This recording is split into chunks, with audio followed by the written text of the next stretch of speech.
اللہ الرحمن الرحیم بسم اللہ الرحمن الرحیم. تختی نمبر 6. یہ تختی نمبر جو 6 ہے اس کے اوپر کیا لکھا ہوا ہے؟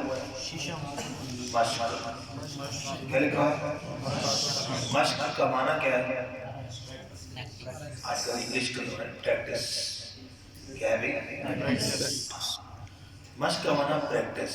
مشق کا معنی دوسرا اردو میں کیا ہے کہ بار بار پڑھنا. ایک حرف کا، ایک حرکت کا، ایک مخرج کا بار بار آنا، بار بار اس کو پڑھنا. یہاں کیا لکھا ہوا؟ کس چیز کی مشق ہے؟ حرکات کی. اور آپ نے حرکات کی ترتیب بھی پڑھ لی، تنوین کی ترتیب بھی. یہ دو باتیں تب تک کی ہوگی. اس کے علاوہ اور کیا چیز ہم نے آپ کو پڑھائی ہے؟ مخارج. کیا پڑھایا ہے؟ مخارج. اب بچوں کو بھی جو ناظرہ میں پڑھاتے ہیں تو اس میں مخرج کی تعریف نہیں بتاتے، لیکن حرف مخرج کے مطابق تو پڑھاتے ہیں. لہٰذا حرکات اور تنوین کے ساتھ ہر حرف کے مخرج کی بھی مشق ہو، کہ ایسا نہ ہو کہ کہیں اس تختی میں آ کے پھر حرف کے جو مخرج ہے وہ بچے کے غلط ہونا شروع ہو جائے. کس کی مشق ہو ساتھ؟ حروف کے. اس کو نوٹ کر لیں، ایڈ کر لیں. اس پر بھی توجہ دینی ہے. چوتھی چیز کیا ہے؟ موٹے حروف پر خاص توجہ، چاہے وہ تنوین والے ہیں چاہے وہ حرکات کی صورت میں. کس پر توجہ دیں گے؟ موٹے حروف پر توجہ. اور کس پر؟ مخارج پر. اس کے علاوہ حرکات اور تنوین. تو یہ دو اضافی چیزیں سمجھ آتی ہیں. اب یہ جو دو اضافی چیزیں نا، یہ حالانکہ یہ دو اضافی نہیں ہیں، یہ ابتدائی ہیں بالکل. اب بچے کی توجہ بھی حرکات تنوین کی مشق کے حوالے سے اوپر لکھا ہوتا ہے، اسی پر رہ جاتی ہے. اور جو مخارج استاد نے بیچارے نے پہلی تختی میں صحیح کروائے ہوتے ہیں، وہ اب یہاں آ کے غلط ہونا شروع ہو جاتے ہیں. کیوں؟ یہاں بچے جلدی جلدی پڑھی جا رہے ہیں. تو اس لیے بڑی توجہ کے ساتھ اب میں ہجا کرنے کا طریقہ بتا رہا ہوں. ہجا کرنے کا طریقہ کیا ہے؟ اس تختی کو جو پڑھیں گے، پڑھنے کا طریقہ یہ ہے کہ ایک حرف کا نام لیں گے حرکت کے ساتھ، دوسرے حرف کا نام لیں گے حرکت کے ساتھ، پھر دو کو ملائیں گے، پھر تیسرے حرف کا نام لیں گے حرکت کے ساتھ اور پھر شروع سے ملائیں گے، پھر چوتھے حرف کا نام لیں گے حرکت کے ساتھ، پھر شروع سے ملائیں گے. یہ طریقہ ہوتا ہے.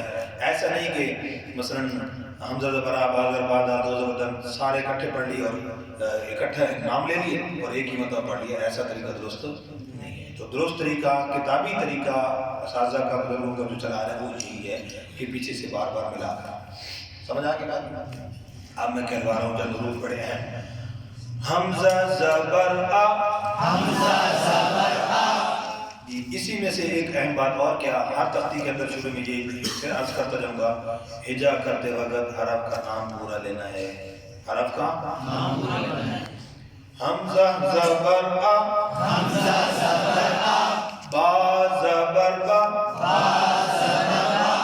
ان دونوں کو ملاتے ہوئے کیا کرنا؟ اکثر غلطی ہو رہی ہے آبا، یہ غلطی ہو رہی ہے آبا.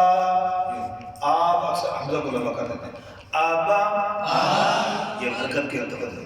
دال دو زبر دن، دال دو زبر دن. ابدن، ابدن.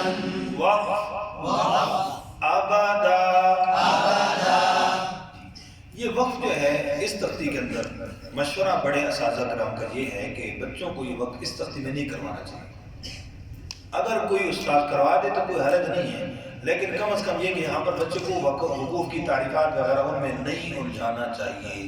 بچے کی توجہ جب ایکسٹرا وقف کی طرف جائے گی تو یقیناً حرکات میں، مخارج میں غلطی ہونا شروع ہو جائے گی. تو اس لیے بچوں کی توجہ کو زیادہ نہیں. یہ آپ کو کیوں مطلب آپ بڑی کلاس ہے، بڑی عمر کے ساتھی ہیں، تو اس لیے میں ساری باتیں یہاں پر آپ کو بتا رہا ہوں. ٹھیک ہے جی؟ لیکن بچوں کو ساری باتیں یہاں پر ادائیگی پر توجہ دی جائے. اچھا جا کے حمزہ زبر آ، حمزہ زبر آ. حا زبر حا. حا زبر حا. آپ اس کو پڑھیے کیسے؟ اس کو ملائیں گے کیسے؟ اونچی آواز سے. دال دو پیش دن، دال دو پیش دن. احدن. احدن.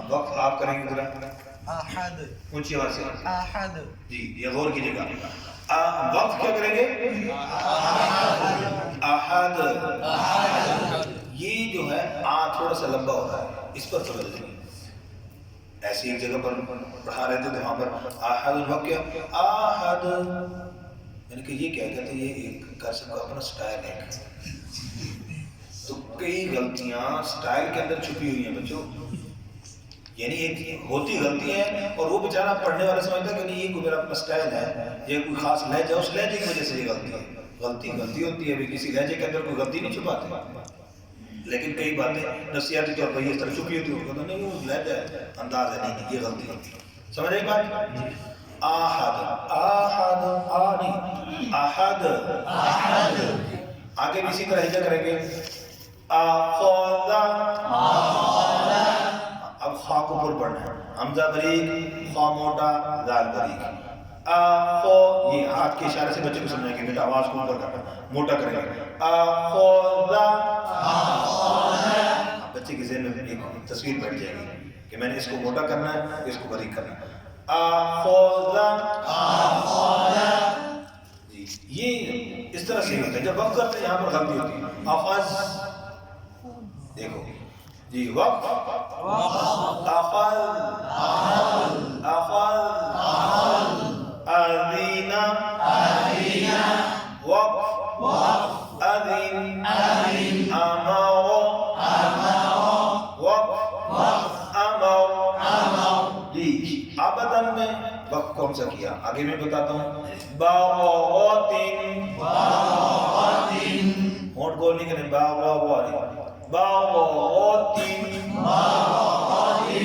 وقف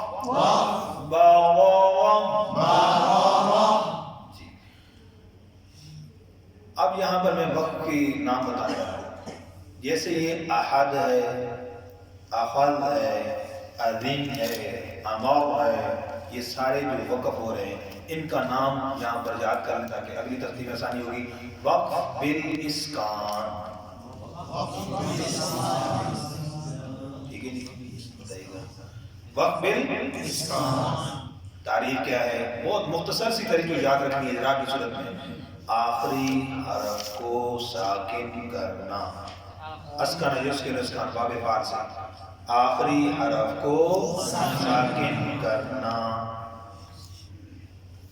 ختم ہوگی بات آگے جی آگے کیا ہے یہ کہاں کہاں پر ہوتا ہے وقف بالاسکان کہاں پر ہوتا ہے وقف بالاسکان زبر زیر پیش دو زیر دو پیش کھڑی زیر الٹی پیش ان سب جگہوں پہ کیا ہوتا ہے وقف بالاسکان ٹھیک دوسری بات آبادن اسی طرح طوان ہودن ان دو زبر کی تنوین کے اندر جو وقف ہے وہ کیا وقف ہے اس کا نام ہے وقف بالابدال کیا نام ہے بچوں وقف بالابدال اونچی آواز سے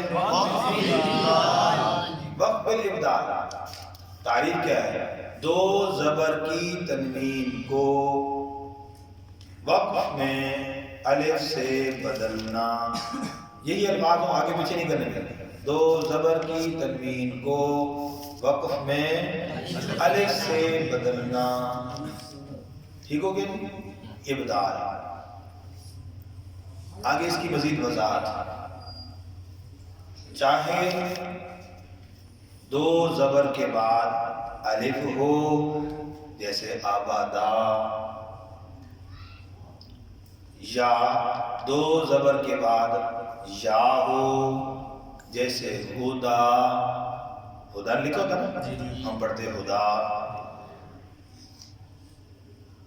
یا تیسری صورت دو زبر کی تنوین کے بعد کچھ بھی نہ ہو جیسے ما ان اس کا وقت بھی کیا ہوگا ما آ یاد رہنے کے بعد دو زبر کی تنوین کا وقت کیا ہے الف سے ہے چاہے اس کے بعد دو زبر کے بعد الف لکھا ہوا ہو جیسے آبادا یا جا لکھا ہوا ہو جیسے ہدا یا کچھ بھی نہ لکھا ہوا ہو جیسے ندا ندا آ ما آ سمجھ آ گئی بات ہے جی؟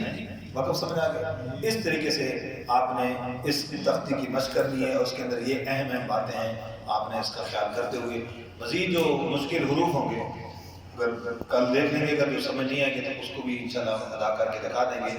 تو میں نے عرض کر دیا کس کس چیز کا خیال رکھنا ہے؟ تنوین، حرکات، مخارج اور موٹے حروف۔ کس کا بھائی؟ موٹے حروف۔ اب جیسے اولی کا اب کا بن گیا، ٹھیک ہے جی؟ تو اس طرح ان چیزوں کا خیال رکھیں گے، بڑی اہم باتیں میں نے عرض کر دی۔ اور آخری بات، وقف بالاعتدال، گول تا کو وقف میں ہاتھ سے بدلنا، جیسے با وا وا